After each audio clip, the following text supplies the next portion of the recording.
జగిత్యాల జిల్లా కొడిమ్యాల మండలంలోని పలు గ్రామాల్లో కొలువై ఉన్న పెద్దమ్మ పోచమ్మ తల్లి ఆలయాలకు హైదరాబాద్ చిలుకూరు శివాలయ అర్చకులు సురేష్ ఆత్మారాం ఆధ్వర్యంలో సారే పంపిణీ చేశారు. ఈ సందర్భంగా కొండగట్టు గిరి ప్రదక్షిణ ప్రారంభకులు సురేష్ ఆత్మారాం ఆధ్వర్యంలో ఆషాఢమాస సారే కార్యక్రమంలో భాగంగా గ్రామ దేవతలకు చీర, కనుము, ఓడిబియ్యం, గాజులు తదితరాలను అందించారు. ఈ కార్యక్రమంలో ఏనుగు ఆదిరెడ్డి, చెన్నా దేవేందర్, మంచాల శ్రీనివాస్, కంచర్ల రామస్వామి, బాలె గణేష్, గంగుల మల్లేష్, హరేందర్ తదితరులు పాల్గొన్నారు.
ఈరోజు కొడిమ్యాల మండలంలోని తిరుమలాపూర్ గ్రామంలో ఎల్లమ్మ తల్లి దేవాలయానికి కొండగట్టు గిరి ప్రదక్షిణ వ్యవస్థాపకులు సురేష్ ఆత్మారాం మహారాజ్ ఆధ్వర్యంలో మరియు దాతల సహకారంతో ఈరోజు చీరలు మరియు ఓడిబియ్యము, పూజా సామాగ్రి అందజేయడం జరిగింది.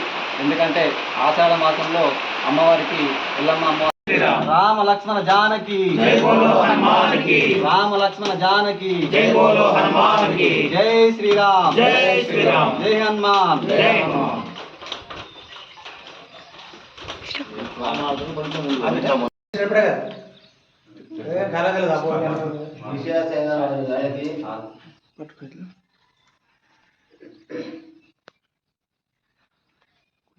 ముంగడుకో నేను చెప్పినప్పుడు ఇట్లా